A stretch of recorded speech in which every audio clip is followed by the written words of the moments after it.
মানে আমি যদি এখন তোমায় বলি যে তুমি যে এই যে নীল রঙের জামাটা পরে আছো, সেটা আমার একদম পছন্দ হচ্ছে না। কি বলবো, আমি তো ট্যাঁসই, আমার কোনো ডিনায়ালই নেই এই সম্বন্ধে, আমি তো সত্যিই ট্যাঁস, মানে কি বলবো।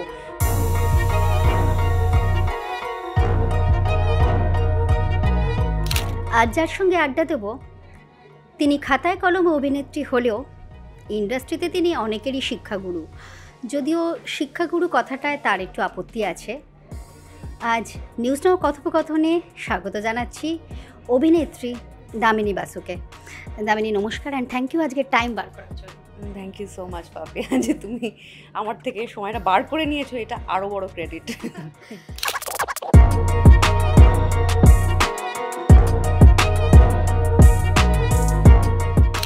প্রথমেই বলবো কেমন আছো বলো, প্রচুর ব্যস্ততা তোমার, না অনেক করেই পেয়েছি আমরা, কেমন আছো? ভালো থাকার চেষ্টায় আছি, খুব ভালো আছি এটা বলবো না, তবে ভালো থাকার চেষ্টায় আছি রোজই। আচ্ছা, ভালো থাকতে গেলে যদি ছোট্ট করে বলতে বলা হয়, তোমার কাছে ভালো থাকার মূলমন্ত্র কী? কী করলে তুমি সব থেকে ভালো থাকো? বাড়ি থেকে নিজের হাতে রান্না করে, গল্প বই পড়ে, নিজের কুকুরটাকে চটকে, নিজের মেয়ের সঙ্গে দুটো গসিপ করে, আমি জাস্ট বাড়িতে থাকতে পেলেই খুব ভালো থাকি। মানে ভালো থাকার মন্ত্র হিসেবে এরকম মন্ত্র দেওয়ার মতো যোগ্যতা বা বয়স বা অভিজ্ঞতা কোনোটাতেই আমি এখনও পৌঁছে উঠতে পারিনি, তো সেরকম কিছু বলে উঠতে পারবো না। বাট এইটা করলে আমি ভালো থাকি, এইটা আমি জানি। তো মাঝে মাঝে সেটা কঠিন হয়ে যায়, কিন্তু ওই লেগে আছি, চেষ্টা করছি। অনেক দিন পর তোমাকে কলকাতায় এতগুলো দিন পর মানে পাওয়া গেছে, তোমাকে পাওয়া যায় না, তা কেন? কলকাতাকে ভুলে যাচ্ছ কেন? কলকাতাকে ভুলে যায়নি, এরকম দুঃসাহস আমার একদমই হয়নি। কলকাতায় অনেক দিন পরে টানা রয়েছি কারণ আমার মেয়ের পরীক্ষা বলে, কিন্তু আমার কাজটা বেশিরভাগ কাজটাই আসলে বম্বেতে, কারণ ওই ছাত্র ঠেঙানোর জন্য। তো ছাত্র পড়ানোর জন্য বেশিরভাগ ছাত্রই আমার আপাতত বম্বেতে, তো তার জন্য কাজের সূত্রে আমাকে বম্বেতে অনেকটা সময় কাটাতে হয়।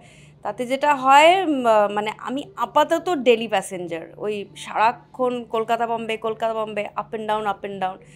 তো আমার খুব ইচ্ছে যে যদি কলকাতা এয়ারপোর্ট আমার নাম করে একটা তাঁবু অন্তত এয়ারপোর্টে খাটিয়ে দেয়, তাহলে আমি খুব খুশি হই। কারণ অনেক সময় মনে হয় শুধু বাড়ি থেকে এয়ারপোর্ট যাওয়া এবং এয়ারপোর্ট থেকে কাজে বম্বেতে যেখানেই যাই সেইখানেই আমার অর্ধেক এনার্জি বেরিয়ে যায়, কিন্তু মানে কাজগুলোতে অতটা সময় লাগে না যতটা আমার শুধু যাতায়াতে বেরিয়ে যায়।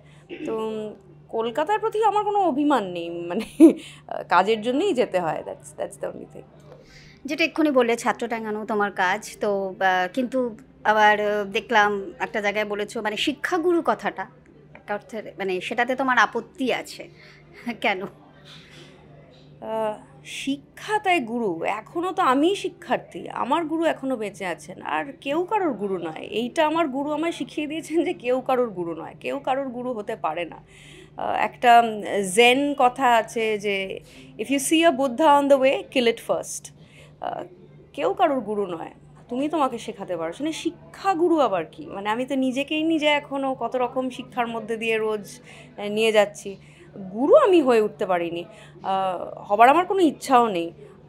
আমি সিনিয়র স্টুডেন্ট, এটা ভাবতে আমার সুবিধা হয়, এবং আমার গুরু সেই হিসেবে এখনও বেঁচে আছেন, এরিক মরিস, এবং তার শেখানো জিনিসটাই আমি সকলের মধ্যে ছড়িয়ে দেওয়ার চেষ্টায় আছি।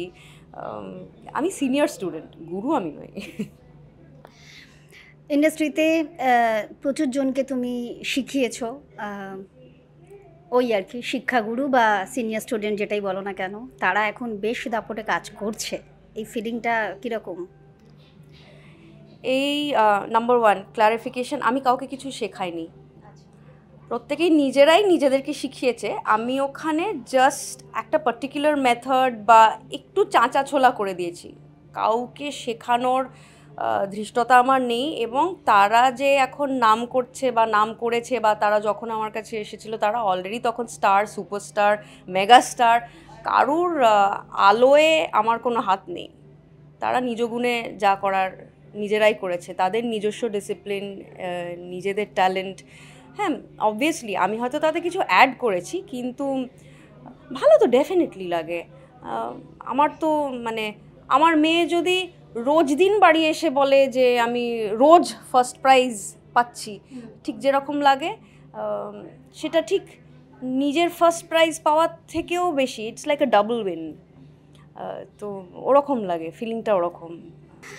তুমি যেটা এক্ষুনি বললে যে অনেকেই এসছে যারা অলরেডি স্টার, অলরেডি তারা পরিচিত, তাহলে আর কি কি দামিনী বাসু তাদের জন্য অ্যাডেড কি দিতে পারে, তার জন্য তারা তোমার কাছে বারে বারে ছুটে আসে?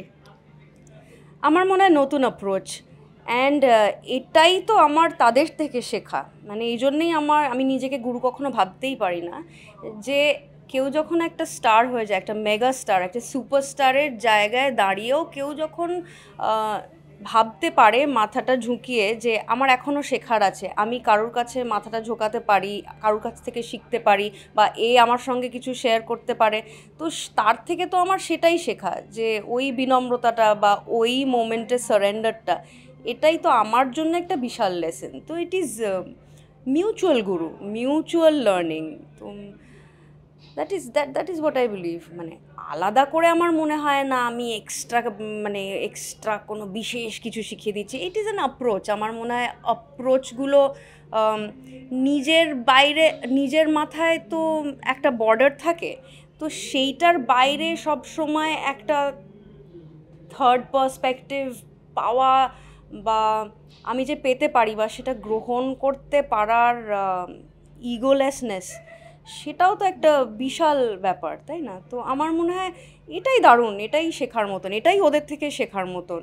মানে আমিও ওদের থেকেই শিখি, যে যে যত বড় স্টার, তার যে এখনও মনে হচ্ছে, এটাই তার পরিচয় স্টারডমের, তার যে এখনও মনে হচ্ছে যে that that goes to say that the person has not taken his stardom for granted.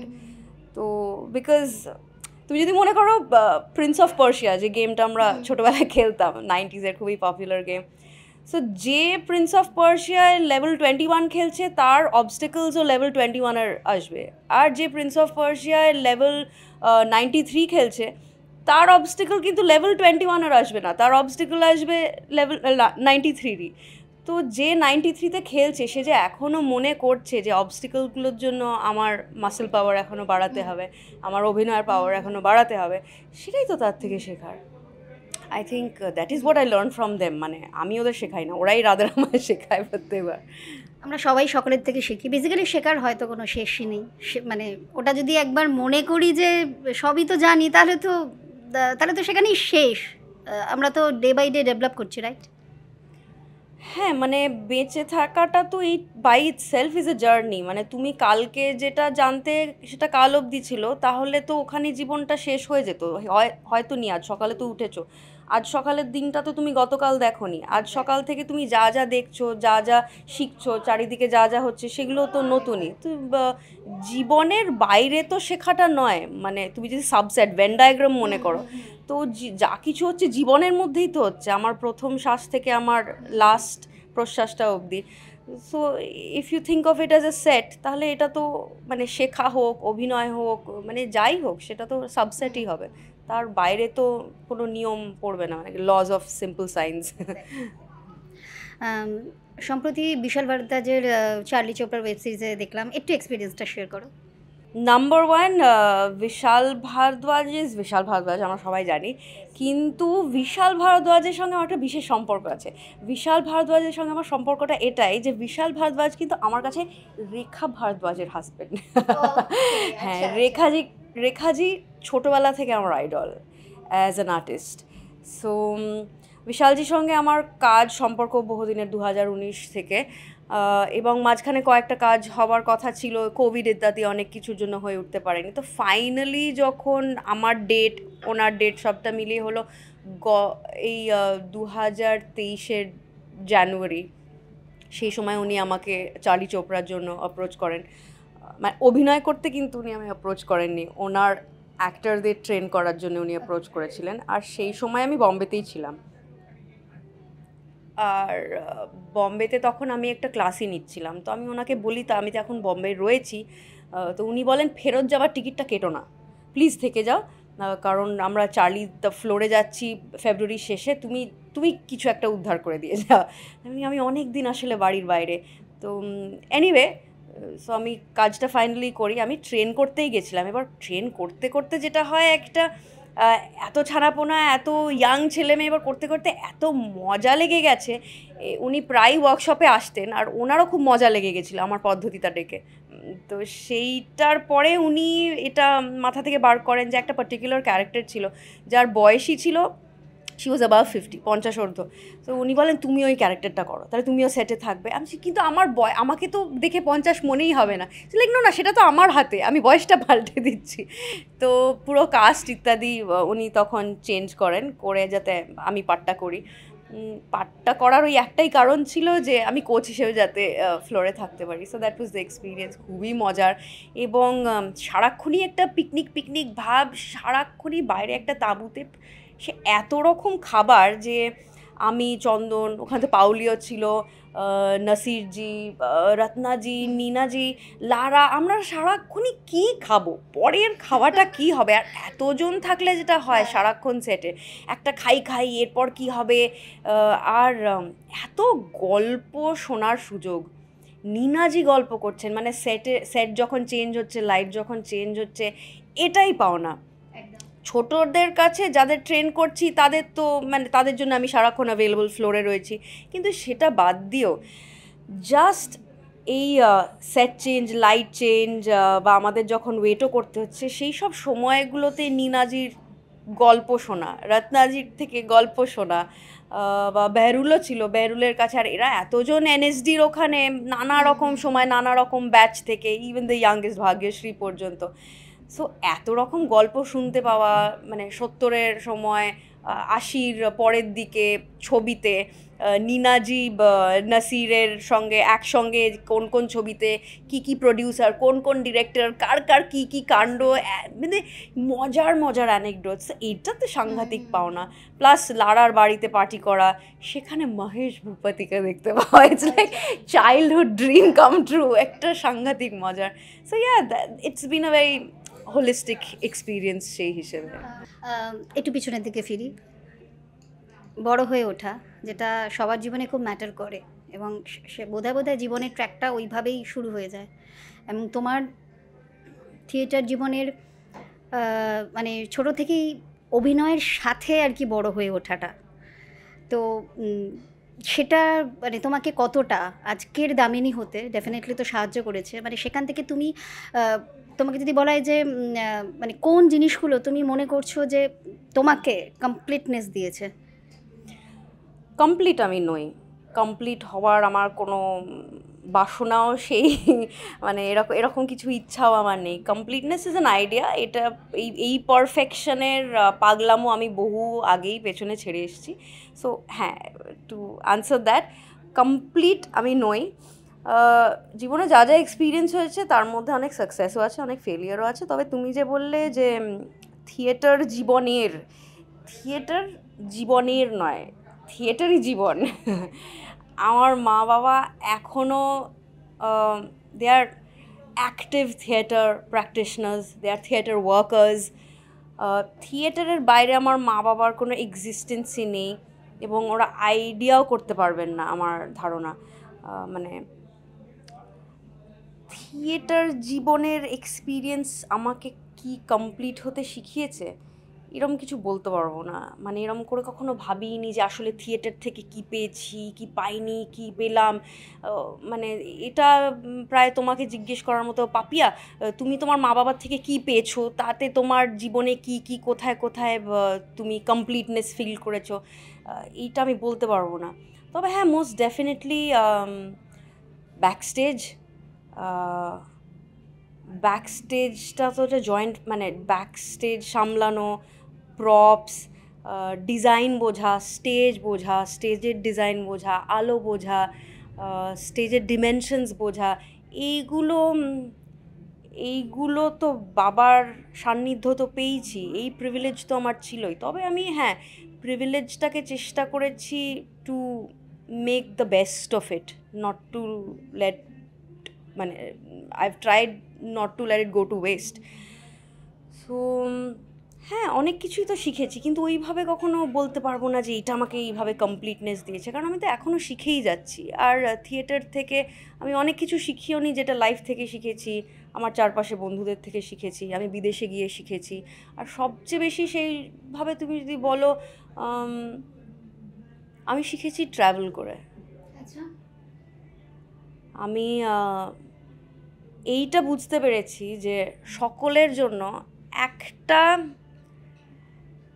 একটা টিকিট কাটা, সেটা ট্রেন হোক বা একটা প্লেন হোক, একটা টিকিট কাটা ইজ ভেরি ইম্পর্টেন্ট। জাস্ট ওই ওপর থেকে যদি তুমি কখনো প্লেনের টিকিট কাটো, and if it is an international flight, it changes your wiring in your head permanently.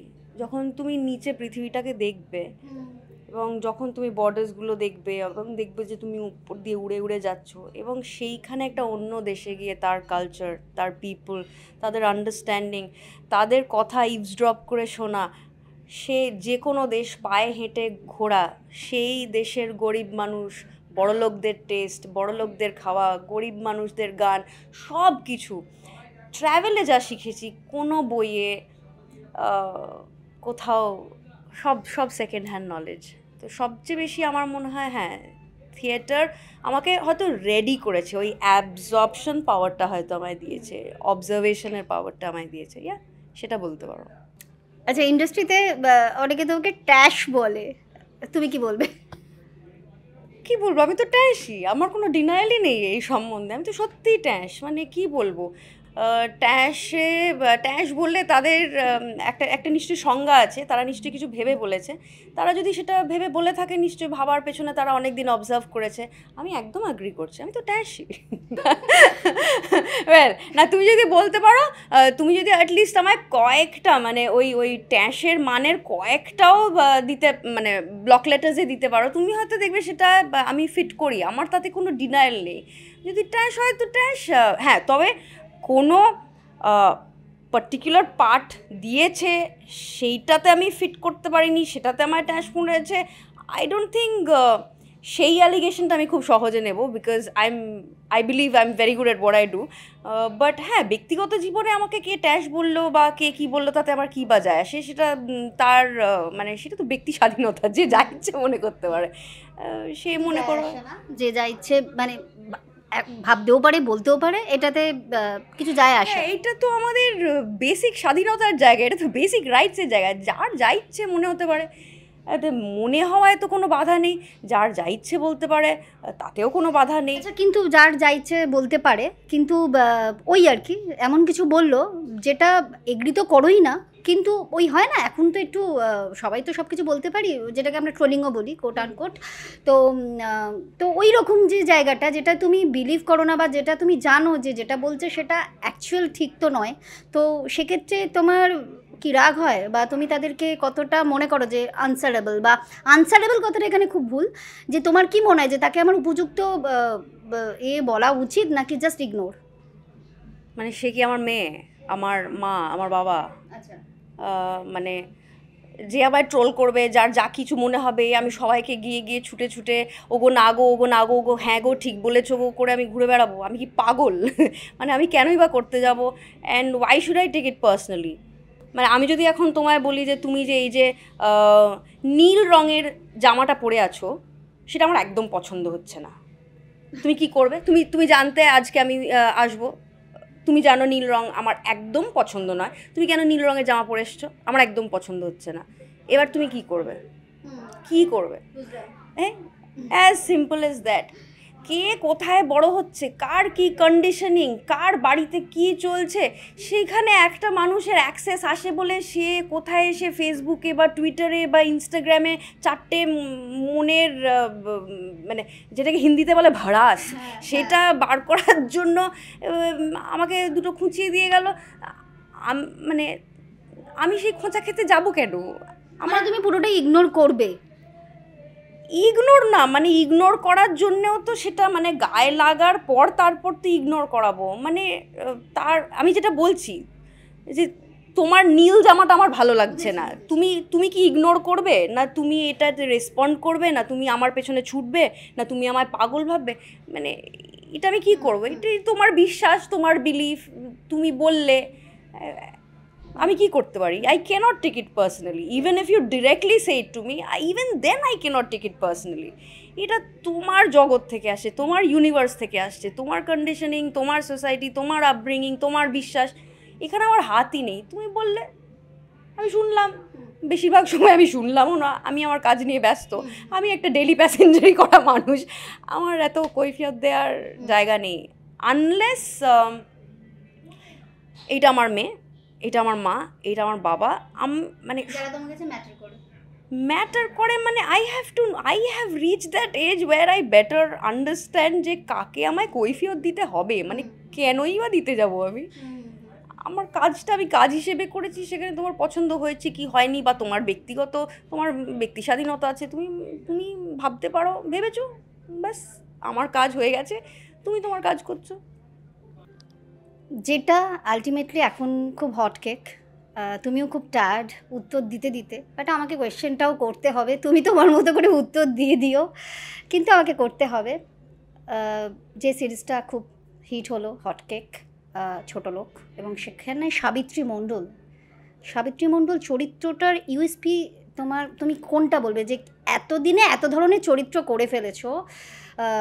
তোমাকে যারা চেনার তারা চেনে যে যেরকমভাবে, তারপরে সাবিত্রী মণ্ডল কি স্পেশাল এসে সব কিছু ঘেটে দিয়ে গেল, মানে যেখানে তোমাকে মুম্বাই তাব্বুর সাথে বলছে, আমাদের মুম্বাইতে যেমন তাব্বু, আমাদের আমি বলেছি কি? না, তুমি বলোনি। হ্যাঁ, এটা কমপ্লিমেন্ট।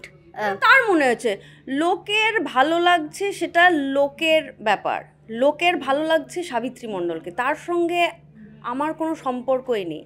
এটা তাদের একটা বহুদিনের খিদের, একটা ভয়েডের জায়গা কোথাও তৈরি হয়েছিল, তারা কিছু একটা দেখতে চেয়েছিল, আমি মাঝখানে আয়নার মতো ঢুকে পড়েছি। পরিচালনায় আসার ইচ্ছে আছে? না, এখনও পর্যন্ত তো এরকম কিছু দেখতে পাচ্ছি না, বাট ওই নেভার সে নেভার, তাই আমি নেভার ঠেভার সেরকম কিছুই বলছি না। এইটা আমাকে প্রায় আমার যখন 17-18 বছর বয়স, সেই রকম সময় থেকে আমার বন্ধুরা, আমার চারপাশের লোকেরা আমায় জিজ্ঞেস করেছে যে আমি নির্দেশনা দেবো কিনা, কিন্তু my heart is still very invested in the craft and the art of acting. মানে আমি এর বাইরে কিছু এখনও ভালোবেসে কিছু ভাবতেই পারি না। আমি ডিরেক্টর হিসেবে কাজ করেছি সেটসে, এখানেও বাইরেও, but that too as an acting director, যেখানে আমার ফোকাসটা পুরোটাই অভিনেতাদের ওপর, অভিনয়ের ওপর। ডিরেকশনটা আরও অনেক কমপ্লিকেটেড একটা ব্যাপার, আর অভিনয় করতে পারি মানেই আমি ডিরেকশন দিতে পারবো এরকম ভেবে নেওয়ার কোনো বোকা ভুল আমি কখনোই করব না। ডিরেকশন ইজ সামথিং যেটা শিখতে হয়, যেটা জানতে হয়, যেটা বুঝতে হয়, যেটা ট্রেনিং লাগে। তুমি নিশ্চয়ই, মানে তুমি তো আমাকে জিজ্ঞেস করলে না যে তুমি কখনো ডিওপি হবে ভেবেছো, কখনো এডিটর হবে ভেবেছো। লোকে ধরেই নেয় যে যেহেতু ডিরেক্টরকে ঠিক কিছু হাতে ইনস্ট্রুমেন্ট থাকে না, হ্যাঁ মানে হ্যাঁ ডিরেকশন তো যে কেউ আসবে, বলবে তুই এখানে বস, তুই ওখানে বস, ব্যাপারটা ওরকম নয়। এটা মানে director is not only a মোড়ল, মানে এসে দূরে একটু মোড়লই করে দিলাম তাহলেই হয়ে গেল। Direction is not that. Direction is something that you have to learn. It's a craft, it's a craft, just like acting, it's a craft, you have to learn it. লোকে মনে করে যে ছোটোবেলাতে একটু আবৃত্তি করেছিলাম, একটু নাচের ক্লাসেও গেছিলাম, আমি তো ছবিও ভালোই আঁকতাম, তার মানে অ্যাক্টিং করলেও নিশ্চয়ই পারবো। Acting is a craft, you have to learn it. সেরকমই ডিরেকশন সম্বন্ধে আমি সবাইকে এটাই বলি, it's a craft, you have to learn it. মানে আমি তোমাকেও বলছি যে তুমি কিন্তু আমাকে জিজ্ঞেস করলে না যে কখনো এডিটিং করবে ভেবেছো, এরকম কেউ বলে না। জাস্ট বিকজ ডিরেক্টরের হাতে সেরকম কোনো তুমি ইনস্ট্রুমেন্ট দেখতে পাও না, টুল দেখতে পাও না, তাই এটা সহজেই জিজ্ঞেস করা যায়। মানে এটা অ্যাক্টরদেরকেও লোকে জিজ্ঞেস করে, বা সিঙ্গারদেরকেও লোকে জিজ্ঞেস করে, ডান্সারদের লোকে জিজ্ঞেস করে কখনো অ্যাক্টিং নিয়ে ভেবেছো, কারণ সবার ধারণা তো করেই নেওয়া যায়। আর কিছু হলো না, মানে অজিতেশ একটা খুব সুন্দর গল্প বলতেন, এটা আমার মা আমায় বলেছিলেন। মাকে অজিতেশ খুব ভালোবাসতেন, তো অজিতেশ বলেছিলেন যে এরকম একটি ছেলে এসছে যে নাটক শিখবো, তো বলছে তুমি কী কী শিখেছো, কী কী করতে পারো? আবৃত্তি? না, কখনো শেখা হয়নি। বলেছে গান? গান তো বোন গায়। নাচ? তো হেসেই ফেলেছে, নাচ মানে পুরুষ মানুষ আবার নাচ কী করবেন? ছবি আঁকা ছোটোবেলায় স্কুলে এঁকেছি। অভিনয়টা পারবো। তো লোকের ধারণা সবই শিখতে হয়, সবই করতে হয়, মানে ওটা কখনো করা হয়নি, কিন্তু অভিনয় সবাইকার একটা সহজাত বিশ্বাস যে অভিনয়টা আমি পারবো। সো ওরকমই ডিরেকশনের সম্বন্ধেও এরকম আমার সবাই প্রায় জিজ্ঞেস করে, ডিরেকশন নিয়ে ভাবো নি, it's a craft, you have to learn it. আর আমার পুরো ক্রাফটের ইনভেস্টমেন্টটাই এখনও পর্যন্ত অভিনয়, আমি নিজেকে ভেবে তৈরি করিনি। কখনো আলাদা করে সময় পেলে যদি ইনভেস্ট করার সময় পাই। তোমার কথা অনুযায়ী প্রত্যেক জিনিসেরই এক্স্যাক্টলি শিখতে লাগে, সেটা যে কোনো পারফর্মিং ওয়ার্ল্ড যে কোনো কিছুই হোক, সেটার জন্য একটা প্রপার শিক্ষার দরকার আছে। কিন্তু এখন আমরা দেখি, যদি আমরা টেলি সিরিয়াল দেখি, বহুজনই আসে যারা না শিখেই আসে বা কিছু শিখলো না একদম, এখানে এসেই অনেকেই বলে যে আমি কিছু জানতাম না, আমি এখানে এসে শিখেছি। তো তুমি যেটাতে বিশ্বাস করো যে শিখতে লাগে, অথচ অনেকে আসছে যারা এক্সাম্পল সেট করছে যে না শিখেও তো করছি, টিকে থাকছি, বা যদি আমি দীর্ঘস্থায়ী নাই হই কিছুদিন হলেও টিকছি, তো তাহলে সেক্ষেত্রে তোমার উত্তরটা কী হবে? এটা তো তুমি অলরেডি মানে তারা নিজেরাই অজান্তেই তাদের নিজেদের উত্তর দিয়েছে। যারা কিছু না শিখেও আসছে, শেখা ক্রাফট মানে কিন্তু মেজর পার্ট ইজ ডিসিপ্লিনিং। প্রত্যেক দিন সেটা করা, রিপিট করা, রেগুলেশনে থাকা। মোটিভেশন এমনই একটা জিনিস যে একদিন দাউ দাউ করে আগুনের মতো জ্বললো, পরের দিন মোটিভেশন নেই, তো আবার জেগে সেই একটা ওয়ার্কশপে গেলাম, খুব মোটিভেটেড হলাম, 4 দিন খুব প্র্যাকটিস করলাম, সেটা কিন্তু ক্রাফট শেখা নয়। তুমি একটাই জিনিস শেখো। ব্রুসলি বলতেন না যে আমি তাকে ভয় পাই না যে 1000টা মুভ জানে, আমি তাকে ভয় পাই যে একটাই মুভ 1000 বার প্র্যাকটিস করে এসছে, রাইট? আমার বক্তব্য হচ্ছে যারা শিখে আসেনি, তাদের ধারণা তারা শিখে আসেনি, খুব ভালো কথা, শিখে আসেনি, আমার কিছু বলারই নেই। কিন্তু তারা এখানে এসে, তুমি তো টিভি সিরিয়াল বললে তো, হ্যাঁ, আমি তাই জাস্ট চেক করে নিচ্ছি যে আমি ভুল উত্তর দিচ্ছি কিনা। টিভি সিরিয়াল মানে তাকে প্রত্যেক দিন, সপ্তাহে হয়তো 1 দিন কিংবা 1.5 দিন সে ছুটি পাবে, তাকে প্রত্যেক দিন এটাই করতে হয়। তো সেটা ট্রেনিং নয়, সেটা তো মানে সুযোগটা পাওয়ার পর ট্রেনিংটা হচ্ছে, সে শিখে আসছে না। শিখে না এলেও সে যদি বলে আমি কিছু শিখে আসিনি, সে তো এসে তারপর তো শিখছেই, তাকে তো শিখতেই হচ্ছে। কেউ যদি এখন 365 দিন বাসনও মাজে, সে বাসন মাজা সম্বন্ধে একটা কিছু আইডিয়া, তো একটা কিছু ট্রিক, একটা কিছু ক্লেভার আইডিয়া তো সে বার করবেই, কারণ সে রোজ এটাই করছে, রিপিটেডলি করছে, ভুলগুলো থেকেও শিখছে, কখন হাত কেটে যাচ্ছে সেটাও দেখছে, কি করলে হাতটা সেফ থাকবে সেটা। আরে যে রোজ কাপড় ভাঁজ করে, সেও at the end of the day গিয়ে মারিকন্ড হয়ে যায়। সে তুমি শিখে আসো না আসো, you can't deny the importance of craft. যে শিখে আসেনি, সে প্রত্যেক দিন যদি ক্যামেরার সামনে ট্যাড়া দাঁড়াক, ব্যাঁকা দাঁড়াক, যেভাবেই দাঁড়াক, তাকে তো শিখতেই হচ্ছে। সে ভাবছে আমি শিখে আসিনি, কিন্তু তোকে তো এখনও শিখতে হচ্ছে। তো শেখার বাইরে তুমি কোথাও গিয়ে দাঁড়াতে পারবে না। যেহেতু কতজনই আছে যে আমরা এখানে একটা ক্যাফেতে বসে আছি, বাইরে এত সুন্দর গাছ জ্বলছে এখন। সো যে ধরো একটা প্রথম ক্যাফে খুলেছে, সে ধরো কোনো দিন MBA করেনি, কোনো বিজনেস স্কুলে যায়নি, কিছুই করেনি, তার মানে সে বলতেই পারে আমি কোনো বিজনেস স্কুলে যাইনি, আমি শিখিনি। কিন্তু সে তো অন দ্য গো, প্রত্যেক দিন বিক্রি করতে করতে, ফেল করতে করতে, শিখতে শিখতে, হাত পুড়িয়ে শিখছে ব্যবসা। তো তার ক্রেডেন্সিয়ালও খুব কম কিছু নয়। এখানে শেখাটা ইজ ইম্পর্টেন্ট, লেগে থাকাটা ইজ ইম্পর্টেন্ট। তো সেইটা আইডেন্টিফাই করতে পারাটা ইজ ইম্পর্টেন্ট। অ্যান্ড কারোর কাছে যদি সেই সুযোগ সুবিধা থাকে তাহলে সেটা নেবে, যদি সেটা না থাকে তাহলেও মানে জীবন বৃথা এরকম মনে করার কোনো কারণই নেই। যে কাজটা করছো সেটা মন দিয়ে করো, রোজ করো, ভালোবেসে করো। রোজ করছি কিন্তু ঘ্যানও করছি, তার মানে নিজেকে প্রশ্ন করো যে কোথায় নিশ্চয়ই কোথাও একটা গ্যাপ রয়ে গেছে। তখন তাহলে দিস ইজ সামথিং দ্যাট তোমাকে নিজের সঙ্গে একটা মধ্যস্থতার কোথাও আসতে হবে। কেউ তোমার জোর করবে না, কেউ তোমায় বলবে না ওরে শেখ রে। সে ছোটোবেলায় মা বাবারা বলতো, আর কেউ বলবে না। বড় হয়ে গেলে এটা তোমার দায়।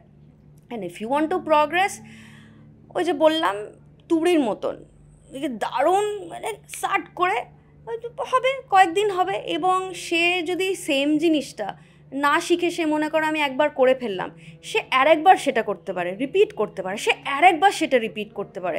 কিন্তু লোকে একটা সময়ের পর তাকে দেখতে দেখতে তার এই সেম জিনিসগুলো দেখতে দেখতে ক্লান্তই হয়ে যাবে। তো তোমার কাছে যদি একটা টেকনিক না থাকে, আমি বলছি না যে I am saying that you are already a trapeze ballerina, তুমি অলরেডি একজন ট্রাপিজে ব্যালারিনা, তুমি অলরেডি খেলা দেখাতে জানো।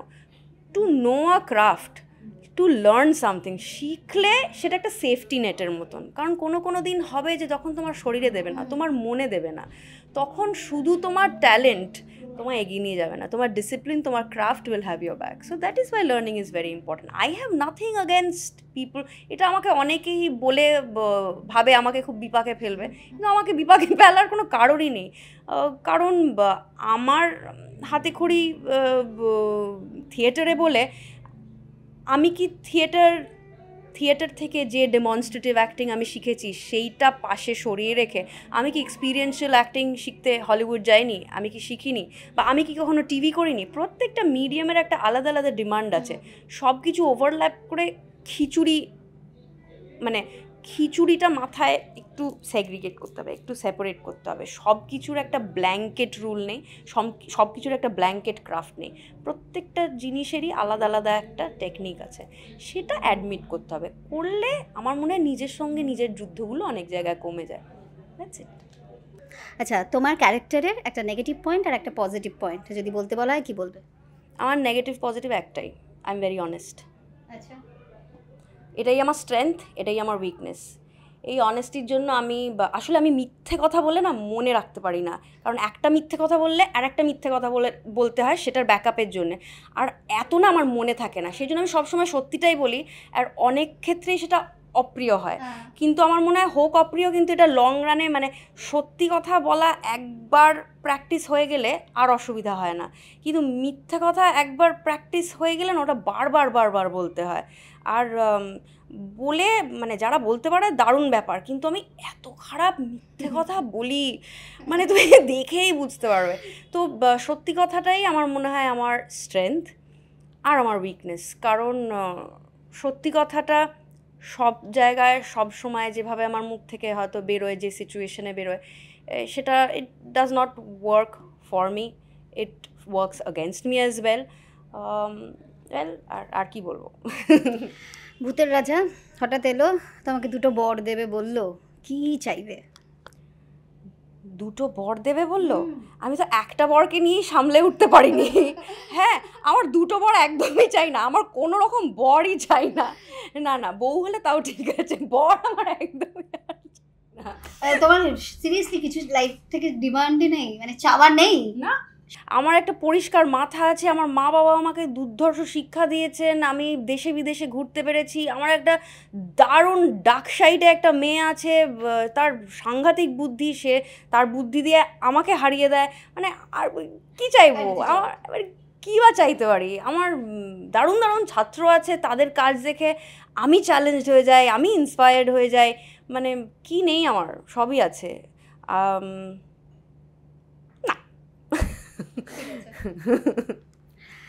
আচ্ছা, কোনো চরিত্র আছে যেটা স্বপ্নের চরিত্র, যাই কিছু হোক, যে এই চরিত্রটা যদি আমি কখনো করতে পারতাম ভাল লাগতো, এরকম কিছু আছে? করবো ভবিষ্যতে এরকম টাইপের? হ্যাঁ, আমি একটা মেগা ভিলেন করতে চাই, মার্ভেল লেভেলে। মার্ভেল লেভেলেও যদি না হয়, intense mainstream like super mega villain টাইপের আমি একটা করতে চাই, যেটা আমি কখনো করিনি। So I would love to do something like that. So হ্যাঁ, ইন্টেন্স একটা সবচেয়ে বড় স্কেলে একটা সুপার মেগা ভিলেন টাইপের, if I ever get a chance to do that, হ্যাঁ, এটা I would really want to. আমরা ওয়েট করবো এটা দেখার জন্য।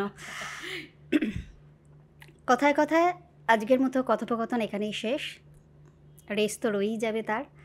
আপনারা এইভাবেই সাথে থাকুন, যেরমভাবে সাথে থাকছেন, প্রতিনিয়ত আমাদেরকে কমেন্ট করছেন এবং জানান যে আরও কাদের সাথে কাদের আলাপচারিতা আপনারা দেখতে চান। ডেফিনেটলি আমরা তাদেরকে আনার চেষ্টা করব। আজকের কথোপকথন তো এখানে শেষ করছি, কিন্তু ডেফিনেটলি আমার কথা দিয়ে তো শেষ হয় না, হয় গেস্টদের কথা দিয়ে শেষ। তো দামিনীকে রিকোয়েস্ট করব, বা তুমি যদি কিছু বলো। আমি এমন একটা জিনিস বলতে পারি যেটা কেউ ভাবতেই পারবে না। নভেম্বর মাসটা আমার জন্য খুব ডিফিকাল্ট ছিল। নভেম্বর মাসে ছোটলোক রিলিজ করে, এবং যবে থেকে রিলিজ করে তার কয়েক তার পর থেকে we all know what happened. কিন্তু সেই সময়টা আমি একটা খুব ব্যক্তিগত স্ট্রাগলের মধ্যে দিয়ে যাচ্ছিলাম। রোজ সকালবেলা আমাকে নিজেকে ঠেলতে হতো ফোনটা খোলার জন্য। কিন্তু সেই সময় কেউ ভাবতেও পারবে না, সবাইকার হয়তো ধারণা হবে যে নিশ্চয়ই খুব হাসি মুখে শেয়ার করছে। আমি করছিলাম হাসি মুখে শেয়ার, হয়তো 1 লাইন 2 লাইন লিখছিলামও, বাট আমার ফোন খুলতেই ইচ্ছে করতো না সেই সময়। আমার রোজ সকালে মনে হতো আমি মরে যাই, ফোন আমি খুলবো না।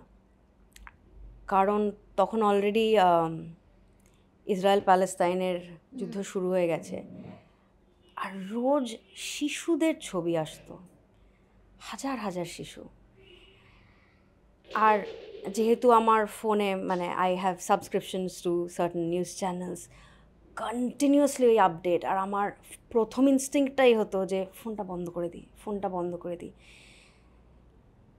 আমি এত অ্যাফেক্টেড পুরো সময়টা ছিলাম যে আমি কিছু ক্ষেত্রে কিছু নিউজ যখন শেয়ারও করেছি, আমার হ্যান্ডেল রেস্ট্রিক্ট করে দেওয়া হয়, এবং তার জন্য আমি অনেকের থেকে পোলাইট লেভেলে বকাবকিও খাই যে না, এখন এসব করা যাবে না, শেয়ার তো করতেই হবে, এটা তো আমার দায়িত্বের মধ্যেই পড়ে। এবং উইচ ইজ রাইট। মানে যে সময় the whole world is celebrating me, and এটা কোনো তো ওভারস্টেটমেন্ট নয়, সত্যি। মানে সারা পৃথিবীতে যেখানে যেখানে বাঙালি কমিউনিটি, সব জায়গা থেকে, বস্টন থেকে শুরু করে, টেক্সাস থেকে শুরু করে, ওয়েস্ট কোস্ট থেকে শুরু করে, ক্যালগারি থেকে শুরু করে, ব্রিটেন থেকে শুরু করে, ইউরোপ থেকে শুরু করে, যেখানে যেখানে বাঙালিরা রয়েছেন সব জায়গা, বাংলাদেশ থেকে শুরু করে ব্যাঙ্গালোর, এভরিওয়্যার, সব জায়গা থেকে বাঙালিরা জাস্ট টেক্সট পাঠাচ্ছে, শেয়ার করছে। ইট ওয়াজ আ beautiful moment. It was a moment of pride, and আমি জাস্ট বুঝতেই পারছিলাম না ওই সময়টা যে ঠিক which part of my heart is feeling proud and which part is just breaking. আমি তো মা, প্রত্যেক দিন সকালবেলায় ওই ছবিগুলো আসা, এবং এখন তো বিশ্বযুদ্ধ হলেও আর কেউ বিশ্বযুদ্ধের নাম বিশ্বযুদ্ধ বলে কেউ বলে না। অ্যান্ড আই নো দ্যাট আমার এত হাজার হাজার স্টুডেন্ট, তাদেরকে তো আমি ছেলেমেয়ের মতোই ভালোবাসি, এত ইন্টেন্সলি ভালোবাসি, এত beautiful human beings and loss of their lives প্রত্যেক দিন। অ্যান্ড ওই প্রাইড আর গিল্ট আর হার্টব্রেক আর ডিপ্রেশন আর বিটারনেস, ওই একটা পুরো মাস, এটা কেউ ভাবতেই পারবে না। আর আমার প্রত্যেক দিন মনে হতো যে আমার নিজের দেশে যখন কাশ্মীরেও হয়েছে বা অন্য জায়গাতেও হয়েছে, যখন দিল্লিতে হয়েছে, আমি এত সোচ্চার থেকেছি। ছোট ছোট শিশুরা, নিউবর্ন বেবিজরা ইনকিউবেটরে মারা যাচ্ছে। I was feeling so handicapped, but at the same time আমার এত সেলফিশ লাগছিল। আমার মনে হচ্ছিল যে আর 2 দিন পরেই নতুন বছর, লোকে তাবু বলুক, রানী মুখার্জি বলুক, যা ইচ্ছে বলুক, how does it matter? And the whole world was feeling so hopeful about Bangla, pride of Bangla, Bangla অন্যরকম কাজ করছে, কন্টেন্ট। আমার মনে হচ্ছিল কি কন্টেন্ট, কিসের কনটেক্সট? পৃথিবীর কনটেক্সটাই হারিয়ে যাচ্ছে আস্তে আস্তে। একটা নতুন বছরে ঢুকবো, হোয়াট ইজ দ্য পয়েন্ট?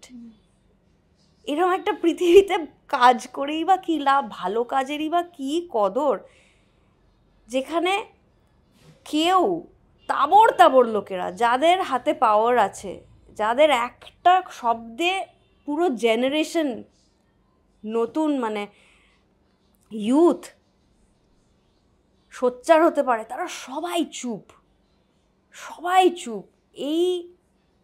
এই সাইলেন্সটা আমাকে, মানে ইনক্লুডিং মাই ওন সাইলেন্স, আমি এই সময়টা নিজেকে একদমই ক্ষমা করতে পারিনি। অ্যান্ড আমি একটা জিনিসে ব্যক্তিগতভাবে বিশ্বাস করি যে সূর্যটা যত প্রখর হয়, তেজ, তার ছায়া তত গাঢ় হয়। যে সময় আমার বুকটা খুলে আমার প্রশংসাগুলো নেয়ার কথা ছিল, সেই সময় আমি ভাবছিলাম খাটের তলায় কী করে লুকিয়ে পালাবো। সেই সময় আমি ইন্টারভিউ দিয়েছি, কিন্তু রোজই না তুমি যদি আবার, আমি আমার দর্শকদেরকেও বলবো, এখন যদি আবার কেউ ফিরে গিয়ে সেই সময়ের আমার ইন্টারভিউগুলো দেখেন, তাহলে বুঝতে পারবেন যে আমার কোথায় যেন একটা অদ্ভুত যন্ত্রণা হচ্ছে, এবং সেই যন্ত্রণাটার কথা আমি কখনো কাউকে বলতে পারিনি।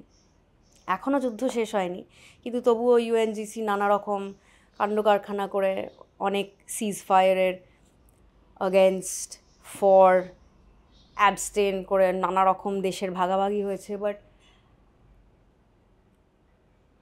I never thought যে one of the glorious moments of my life I will be so crippled, মানে আমি এত কষ্টে থাকবো, and it's not a good feeling.